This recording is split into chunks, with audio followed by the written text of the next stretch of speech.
Sud Radio, le débat de la semaine.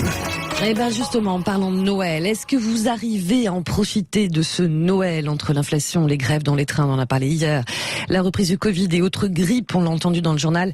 Est-ce que vous avez le moral? Est-ce que vous avez l'esprit et la magie de Noël? C'est la question qu'on vous pose. Écoutez, a priori, ceux qui nous écoutent, oui, à 62% profitent de ce Noël, non à 27%. On va en parler justement, parce que c'est pas forcément représentatif d'ailleurs de toutes les études dans la matière, avec Yoann Gillet, journaliste politique. Bonjour Yoann. Bonjour Laurence, joyeux Noël. Et joyeux Noël. Avec nous également Corinne Tapiero, conseillère d'arrondissement dans le 12e arrondissement de Paris. Bonjour Corinne. Bonjour. Joyeux Noël. Vous avez été gâtés Vous avez été gâtés l'un et l'autre ou c'est pour tout à l'heure? Déjà très gâté, ne serait-ce que par la chance d'avoir pu avoir la présence de toute la famille, dont une partie revenait de Suisse. Donc gâtés, ils n'ont pas été frappés par les blocages. Voilà, donc il n'y a pas de souci. C'est déjà un beau cadeau. C'est déjà ça. Corinne Tapiero également. Oui, pareillement. Le fait de se retrouver en famille, c'est toujours une jolie occasion. Ça permet d'élargir le cercle, même si on a une tradition de se retrouver très très régulièrement. Le fait de pouvoir élargir le cercle de famille, de ceux qui sont plus loin, et qui ont eu la chance de pouvoir prendre des trains. Et oui, on en parlait hier. Ou des voitures à la place. Des voitures ou du covoiturage. D'ailleurs, il y a pas mal de messages à nos auditeurs, tout simplement, justement, sur les plaisirs simples, et notamment la notion de famille, essentielle. Et pourtant, des études, il y en a plein.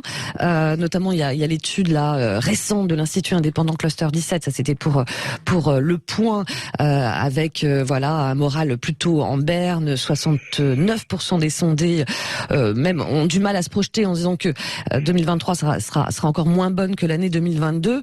Avec vous, j'aimerais qu'on revienne sur cette fameuse... on en avait d'ailleurs commenté ensemble, tout le monde l'a fait, le fameux discours du président Macron qui avait fait polémique sur la fin de l'insouciance. L'abondance, certes, mais l'insouciance. Quelque part, cette fin de l'insouciance, est-ce qu'elle remonte finalement il y a 2 ans, bien avant la crise énergétique, à la crise du Covid? Est-ce que pour vous, il y a un avant-après Covid dans notre morale, à nous tous, dans notre façon de nous projeter? Je commence par vous, Yoann Gillet.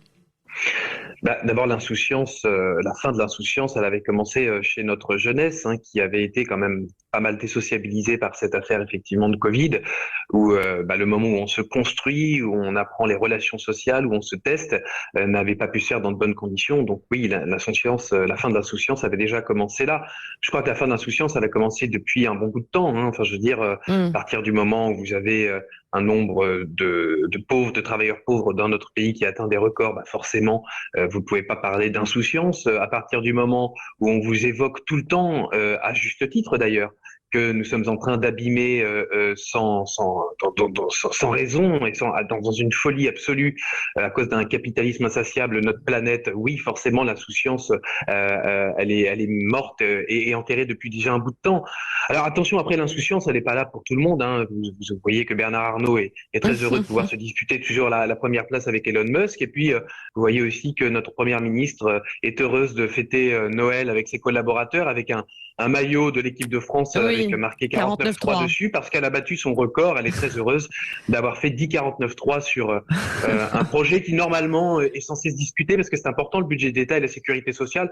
Il y en a qui vont bien dans notre pays quand même, et puis qui n'ont pas de complexe vis-à-vis de ça, visiblement. Ouais, c'est ça. Insouciance à multiples vitesses. Ça vous a choqué aussi, vous, Corinne Tapiero, le coup du t-shirt 49.3 d'Elisabeth Borne, ou pas? En réalité, tout me choque venant de ce gouvernement. Je trouve qu'il y a un mépris total vis-à-vis des Français, donc je trouve ça extrêmement gênant. Ce 49.3, en plus, c'est vraiment le symbole du refus du dialogue de ce parti, qui n'a pas d'idéologie. Le refus du dialogue parce qu'ils n'ont pas une majorité absolue à l'Assemblée nationale, donc pour museler les oppositions, ils passent en force sur l'ensemble des sujets. Alors bon, la seule chose qui est plutôt positive, c'est qu'ils vont pas pouvoir y recourir systématiquement, mais c'est quand même très inquiétant parce qu'arrive la réforme des retraites où bien évidemment c'est cet article qui va être utilisé certainement plusieurs fois pendant le débat. Je trouve ça extrêmement dommage. En revanche, moi, ce qui me choque, c'est les mots qui sont employés par le gouvernement et précisément par le président de la République, entre le mot insouciance, le quoi qu'il en coûte, ou sa rhétorique du en même temps. Je pense que ce sont des mots qui sont anxiogènes, d'abord parce que je ne suis pas certaine que les Français soient des insouciants. Ils ont tous au moins le souci de leur famille, de leur propre existence, de leur travail, d'en trouver un quand ils n'en ont pas, de trouver un logement quand ils sont à la rue. Donc je trouve que c'est un petit peu cynique de dire c'est la fin de l'insouciance. Ouais.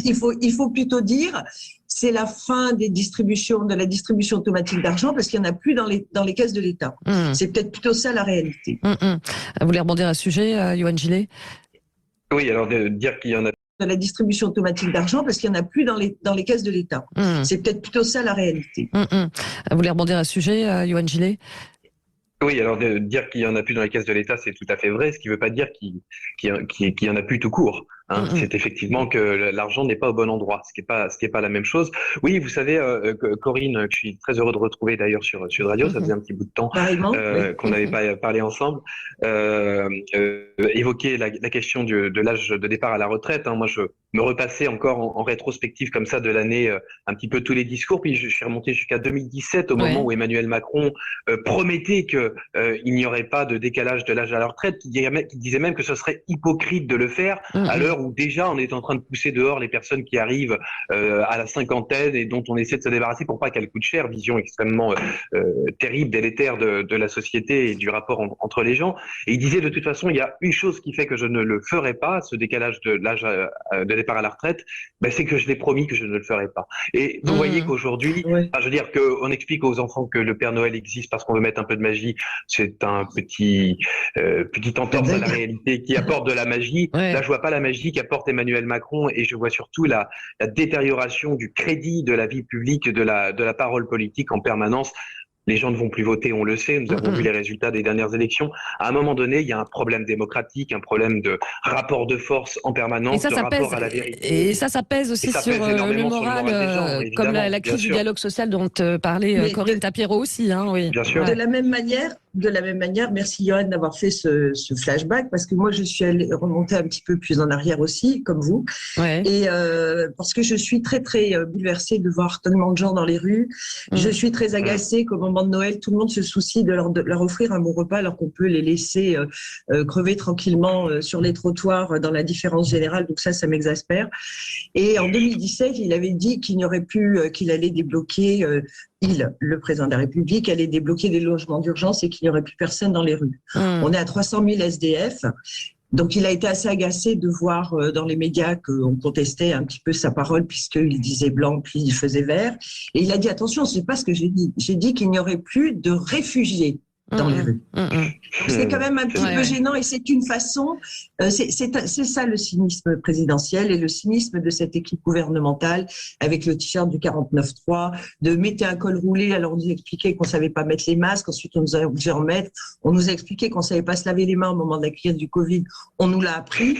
Visiblement, on ne sait pas non plus s'habiller. On nous explique qu'il faut mettre un col roulé. Alors moi, excusez-moi, c'est pas pour faire tendance gouvernementale, c'est juste parce qu'il fait très froid chez moi. Et vous portez un collet roulé. Oui, un col roulé plutôt, un collet roulé. Très froid. Je n'ai pas attendu le président de la République pour acheter des pulls ou les ministres pour acheter des pulls en col roulé. Tout ça est absolument grotesque. Ce qui est encore plus grotesque, c'est le temps que passent tous ces ministres sur les réseaux sociaux à nous informer de ce qu'ils font minute par minute, à commenter chaque phrase d'actualité. Il faut savoir couper les réseaux. Voilà, il y a un moment, il faut s'arrêter. Alors, on parle de notre morale. Bon, là, c'est bon, je crois qu'ils sont habillés pour l'hiver, on va le dire, avec des cols roulés. Qu'on leur serve au moins quelque chose. C'est ça. Alors, on parlait, effectivement, de ce moral qui touche en berne, qui touche toutes les générations, d'éco-anxiété aussi chez les plus jeunes, mais à l'inverse, il y a aussi, voyons c'est le côté positif peut-être de la chose, entre guillemets, ou de ces crises à passer, ou comment rebondir. Il y a une autre étude de la Fondation Jean Jaurès, cette fois-ci, qui dit qu'un jeune sur 4, ça fait qu'un jeune sur 4, vous me direz, voit la notion d'engagement et de militantisme comme quelque chose de très positif, parce que c'est vrai qu'on n'a jamais autant parlé durant cette crise de quête de sens, de besoin de se sentir utile, peut-être du profiter ici et maintenant. On voit qu'il y a beaucoup beaucoup de gens aussi qui se disent bah voilà, moi j'ai plus envie de sacrifier forcément ma vie privée à un boulot avec des horaires totalement décalés, etc. Est-ce que là aussi, quelque part, c'est une transition? On est dans d'autres envies, dans d'autres priorités aussi, Yohann Gillet? Oui, Noël a visiblement des vertus sur vous, Laurence, parce que moi, ça m'inquiète plutôt qu'il y ait qu'un jeune sur 4 qui pense c'est que pas faux. C'est en lisant le chiffre, je me suis dit qu'effectivement, ça faisait pas beaucoup. le militantisme. Mais vous avez raison. Attachons-nous quand même à ce qui est positif. Oui. C'est bien si un jeune sur 4 est un vrai militant, et au-delà de penser que le militantisme est important, il faut le faire. Après, évidemment, ce qu'il faudra regarder, c'est la façon de le faire, parce qu'il y a des jeunes gens qui sont effectivement extrêmement conscients des enjeux qui sont les nôtres, de la responsabilité qu'on a par rapport notamment à notre écosystème, mais il y a aussi des nouveaux courants de pensée qui ne nous permettent pas d'aller dans le bon sens. Donc le militantisme, à voir quelle est sa Vous valeur. pensez quoi, l'activisme écologique plus radical, par exemple? Non, parce que ça, on parle davantage de méthode, et je pense qu'on fera jamais trop d'écologie en tant que telle à partir du moment où évidemment on ne produit pas jusqu'à l'absurde, finalement des théories jusqu'à l'absurde.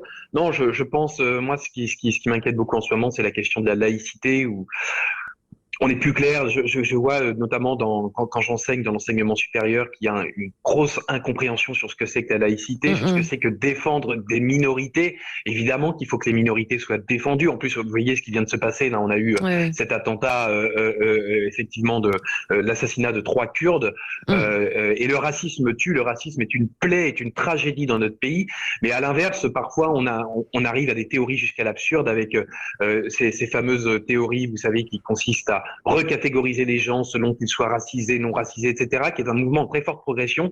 Au début, on me disait, mais non, Yohann, c'est marginal. Aujourd'hui, je me rends compte que ça l'est vraiment de moins en moins. Et donc, il y a, voilà, le militantisme, oui, mais attention, à condition qu'on ait les notions, qu'on ait les clés, qu'on comprenne d'où on vient, ce que l'on veut faire, et que l'on ne récite pas des espèces de catéchismes anglo-saxons sur des espèces de théories fumeuses qui font beaucoup de dégâts dans notre jeunesse aussi. Donc, avec vigilance, oui, bien sûr. Je peux pas me plaindre du fait que les jeunes se mobilisent, mais avec vigilance, bien sûr, avec des bons outils, quoi. Ouais, bien sûr. Je sens que Corinne Tapiroux a envie de réagir. Oui, moi je vais réagir parce que je suis consternée de voir que l'on considère que le militantisme aujourd'hui, c'est uniquement défendre la planète avec des gestes violents, comme on l'a vu. Moi j'appelle ça militantisme de gourou. D'abord, cette écologie m'insupporte. Je pense que tous les partis politiques doivent être écologistes. Aujourd'hui, les Verts sont plus extrême gauche que... Ils ont plutôt un projet politique d'extrême gauche. Il suffit d'entendre les discours de Madame Rousseau qui veut nous interdire les douches, enfin, etc. Et j'en passais des meilleurs. Alors que l'écologie, c'est quelque chose qui doit se vivre au quotidien. Donc ça, c'est la première chose qui est extrêmement gênante.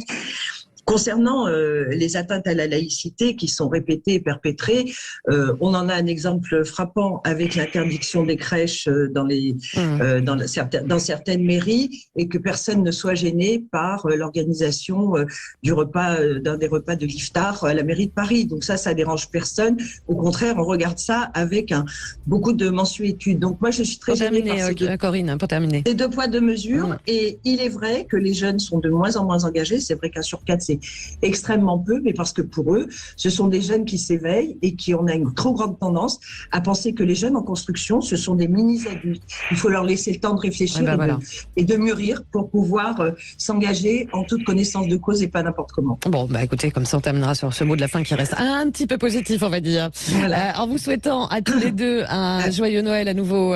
Vous aussi, et on se retrouve, allez, et on se retrouve dimanche prochain. Merci à vous deux. Merci, au revoir. Merci.